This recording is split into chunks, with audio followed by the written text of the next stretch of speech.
Bueno, aleshores d'ara estem en la nevera d'Atzeneta, la nevera de la Solana.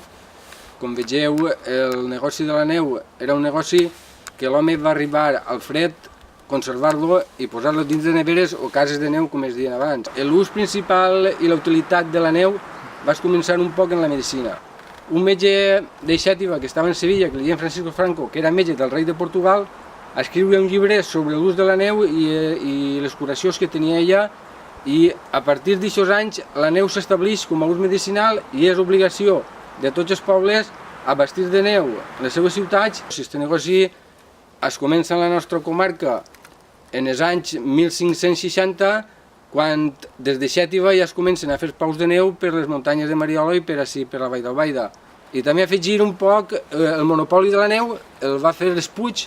Els Puig és una família que des de 1650 fins a la seva desaparició en 1880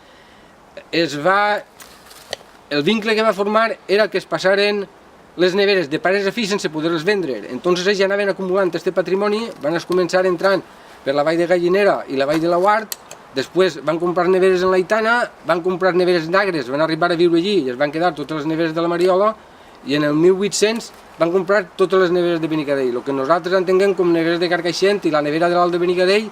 Totes les neveres de les comarques centrals van passar a la seva propietat, fins inclús deixaven perdre algunes neveres o les destrossaven per tindre el monopoli de la neu. I com arreplegaven la neu? Com era el treball? L'arreplegament de neu era un poc, es diu neu collidora. La neu ells la replegaven com una collita, no? Entonces es feia un bando en els pobles, la gent s'apuntava, la gent pujava a la nevera i entonces n'hi ha documentació de que s'enjuntaven des de 800 persones i més de 300 animals per a replegar la neu, a omplir tots els pous que n'hi havia en les serres. Un poc anava a arreglo als cabassos que portaves tu de neu per abocar-los per les portes dins de les neveres, i ahí t'apuntaven un poc el que cada persona o cada família portava per després cobrar el jornal de la neu. Després estava la gent que es dedicava a empouar. Normalment aquesta gent venia més del que és Agres i Alfafara, eren un poc especialistes. Era la gent que xafava la neu dins dels pous. Totes les neveres tenen un desàuie perquè si no tingueren desàuie, la mateixa àuia del gel s'haver fundir tot i haver desaparegut la neu. Entonces, quan excursiona la nevera, el més important era un poc canalitzar-li el seu desàuie d'àuia per a que la neu no li passara això. I a partir d'ahir estem parlant de l'empouament, un poc ho posaven per capes, per pams que diuen ells, posaven una capa de gel, la xafaven una capa de palla, una capa de gel, una capa de palla, i en les parets posaven canyes o maderes perquè la pressió de la neu no rebentara les parets de la nevera. I també era molt important les cançons de xafar neu, o anar tots a ritme. O sigui, no era una manera de cantar o una manera de passar-se bé allí, no.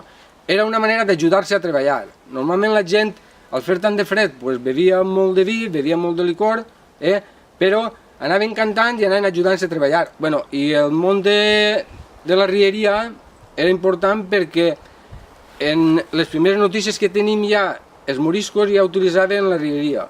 Vicent March, que era un comerciant de Cocentaina, utilitza Astorromaní, que són moriscos, per aportar neu des de la Mariola a Gandia i cruzaven la nostra comarca. A partir d'ahir, en l'expulsió dels moriscos, ja la gent de la comarca que es queda es comença a repartir la neu per les ciutats. En la nostra comarca n'hi ha dos pobles eminentment terriers. Salem era un poble que es dedicava complet. Cabanilles ja ho diu, que si no fos per la neu aquest poble seria molt poble, però també per la situació geogràfica que està a Salem, un poc tota la neu que anava a Gandia, a Cullera i a tota la costa, és de la Serrella i els d'Aitanes, la portaven a ells i ells feien les postes per acostar-les d'estos pobles. Els contrats més importants de neu que mos ixen és un poc gent d'Agres, gent de Benigani i gent de Salem. Són els arriers més importants que n'hi havia un poc per distribuir la neu per totes les comarques centrals.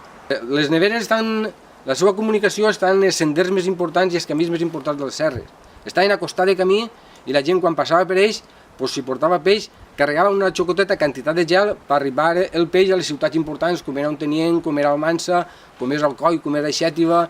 El tema de la neu, estem parlant de més de 400 anys fent aquesta feina de la neu, i va desaparèixer un poc també perquè ja no feia tant de fred, però la causa més important va ser que a l'arribar la llum en el 1888 les grans ciutats ja podien fer-se gel ells de manera artificial. Entonces, els costos que tenia aquesta feina no tenia ningú sentit el fer neu d'esta manera perquè resultava més econòmic i la tenien al moment que la volien dins de les ciutats, i entonces va desaparèixer un poc tot el comerç de la neu i tot aquest ofici en particular. i també un poc la gent que es dedicava a les arries de neu, molts d'ells, degut a que van perdre aquesta feina, moltíssima gent està documentat que se'n va anar a Amèrica un poc a treballar o a l'estranger perquè es van quedar tots sense feina. La nostra comarca, la Vall del Baida, està tan mal comunicar, el tema de l'arrieria era molt important, però construir la via del tren de Xat i Balcoi i fer uns altres mitjos de transport, moltíssima gent que es dedicava a l'arrieria es va quedar un poc sense feina. En el primer catàleg que es va fer de pous publicat, en la comarca n'hi havia 40 dipòsits de neu, aleshores d'ara, Pasqual Boira i jo, en tenim 70 catalogats, molts d'ells aleshores d'ara estan terraplenats perquè les neveres dels pobles de baix, quan se replegava la basura per als pobles, van utilitzar aquests clots un poc per abocar la basura dins. Entonces sabem l'existència d'ells, tenim documentació d'ells, tenim la feina que es feien ells, o Quatretonda, per exemple, també estan terraplenats, però la gent es va utilitzar un poc per omplir-los un poc dels fem que replegaven pels pobles, perquè al ser un clot es venia molt còmodament a abocar la basura dins i aquest patrimoni desaparegut. Normalment les neveres d'ara estan un poc per les muntanyes i que en la nostra comarca, per exemple, moltes neveres com en Bocairent, aleshores d'ara el museu, en Agullent també la nevera l'han buidat i l'han fet un poc museu, en Castelló de Rugat una nevera que també n'hi havia, l'han buidat, que estava reblida de basura i ara és visitable i la gent arriba a conscienciar-se del patrimoni que té en el món de les neveres i en el món de la muntanya.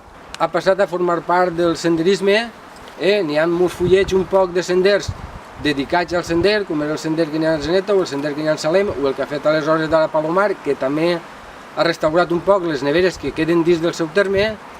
Queda molt per fer, però un poc els ajuntaments i les institucions estan fent-se càrrec un poc d'aquest patrimoni i un poc també tota la gent que estem fent els treballs estem molt orgullosos perquè persones que simplement han sigut pobres arriers o xafaors de neu o gent que s'ha dedicat a aquest ofici estem posant noms i cognoms i formen part de la història de les nostres muntanyes i de la nostra cultura.